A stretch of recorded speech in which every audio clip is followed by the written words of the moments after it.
Coming up, President Biden is coming to Western Kentucky tomorrow to see some of the worst tornado damage. Dedicated to Eastern and Southern Kentucky, this is WYNT Mountain News at 11. Good evening, I'm Steve Hensley. The official death toll in last week's tornado outbreak now stands at 88, but more than 120 people are still unaccounted for, and most of those deaths are in Western Kentucky. President Biden will get a look at the destruction tomorrow. CBS's Anthony Pura reports. In Kentucky, survivors gathered for a candlelight vigil on Tuesday night as the search for victims continues. We have people missing. I still expect that we will find at least some more bodies. There is just so much destruction. First responders have been scouring the debris since the swarm of tornadoes struck Friday night. They're bracing for the worst while looking for any sign of life. If we find a body, it's going to be a bad day. If they find a body, it could be very well be a neighbor, friend, family, loved one. It would be an excruciatingly bad day. Danny Miller's brother and his wife were among those killed. They lived in a double one that just exploded, I reckon. They said they was found outside the house, laying on their sides, facing each other. The Twisters also claimed the lives of more than a dozen children. If there's good news, it's that our death count has not gone up since yesterday, and that is good news.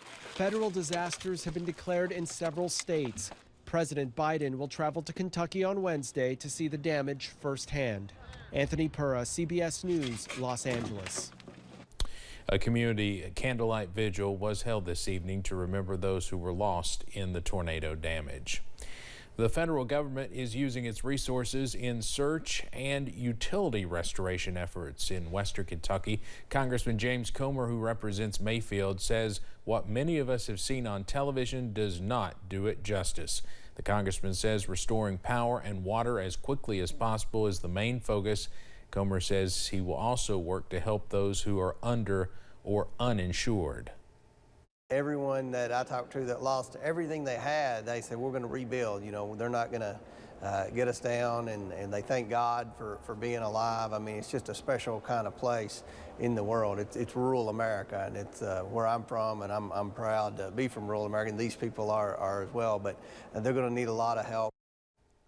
Representative Comer says even those with insurance may find it hard to rebuild because prices for materials are so high right now. Search teams believe they have found everyone who was in that candle factory, Mayfield Consumer Products, that was destroyed in Friday's tornadoes, but that news comes with a sobering red flag. Governor Beshear says the debris is so dense, it's possible search dogs just cannot detect anyone who may still be buried underneath. 8 of the 74 deaths in Kentucky were in that factory, which supplies stores such as Bath and Body Works and others. One worker says it will take some time to recover from the event. It's a trauma that it's going to take a lot of people a long time to heal mentally. I believe our physical wounds are going to heal long before our mental wounds, because like that was my first night here. I was in the emergency room and I was tired, and I just finally dozed off and had my eyes closed, and there was a loud noise, and I thought I was right back in the candle factory until I opened my eyes back up. This is already the deadliest tornado outbreak in December on record. While some are rolling up their sleeves to give, others are planning to roll out a caravan of care. School districts across the region are coming together, taking up donations to help those impacted by the tornado destruction. WYMT's Buddy Forbes has more about why area schools want you to stuff the bus.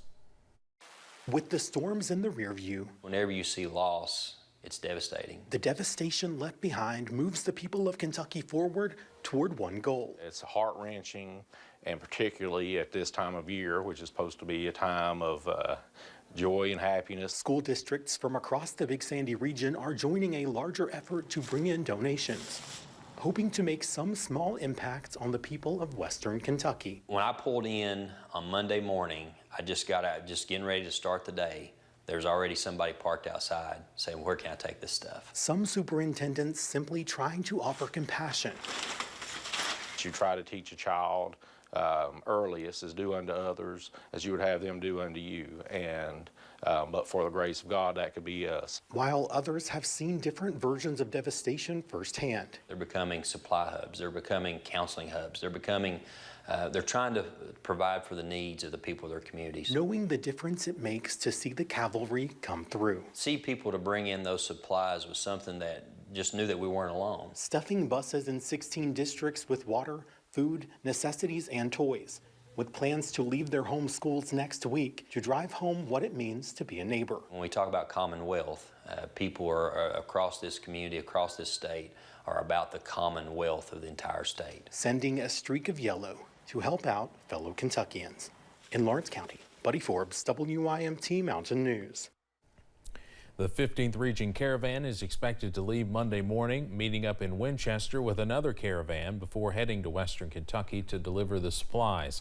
Until then, you can donate specific items at any school or district listed on our website.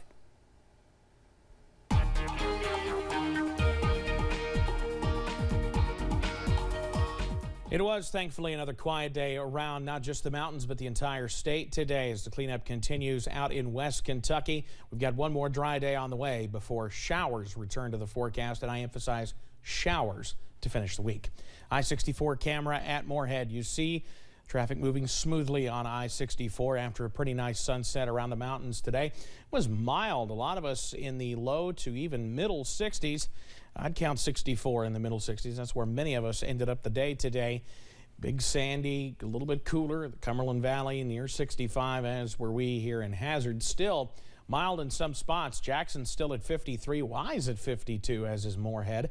Upper 40s, though, in the Big Sandy, and even some low 40s in the Cumberland Valley. Here in Hazard, right in between. We're at 45. Look at Middlesboro already at 35. A chilly start to the overnight. Continuing to watch satellite and radar, giving us a clean sweep outside of a few showers. We're in the low 40s overnight for most, with partly cloudy skies by daybreak. I'll have the latest on when those showers return coming up in just a bit. Steve? All right, thank you, Evan.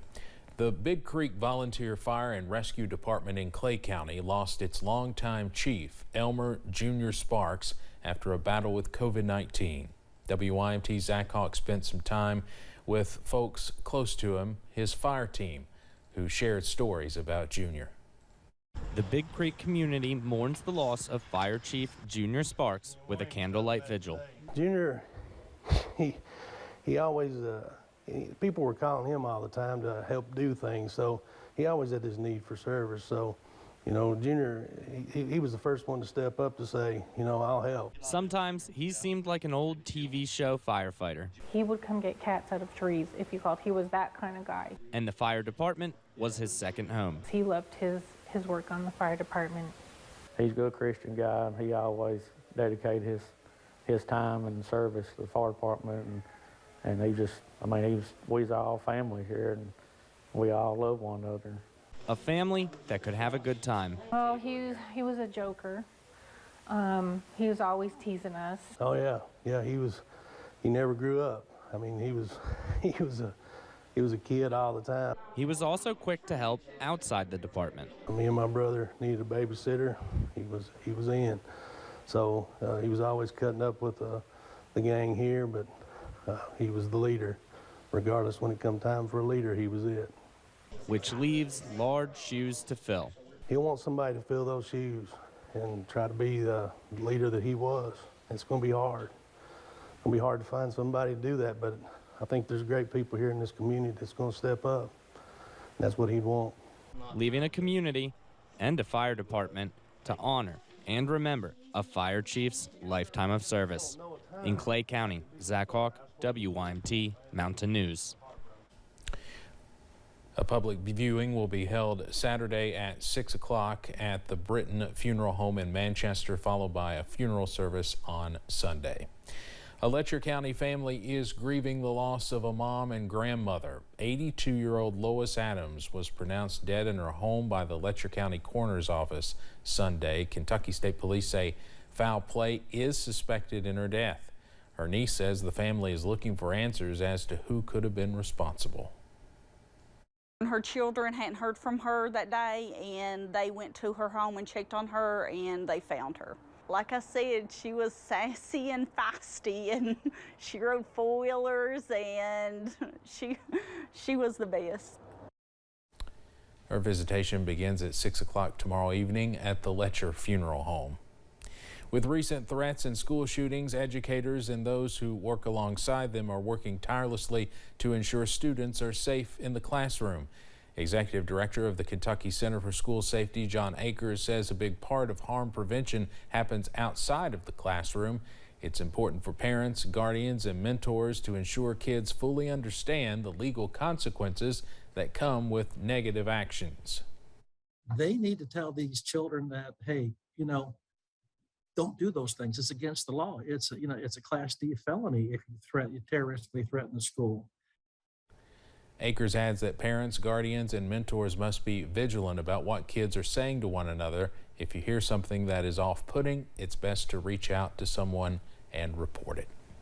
Transitional housing is an important part of recovery that most recovering addicts want to take part in. There are upfront fees, though, for transitional housing, but Operation Unite does have vouchers to help with the cost. Right now, there is a waiting list for people to even get a voucher, but Operation Unite was recently awarded $15,000 from United Healthcare that they will be putting towards funding for Kentuckians in need of transitional housing. Operation Unite voucher typically helps cover sober living fees, but as of right now they are on a wait list, so that's really affected people being able to get into some sober livings and just continue that care. So this is going to be very helpful in assisting individuals that would normally be able to utilize the Unite voucher.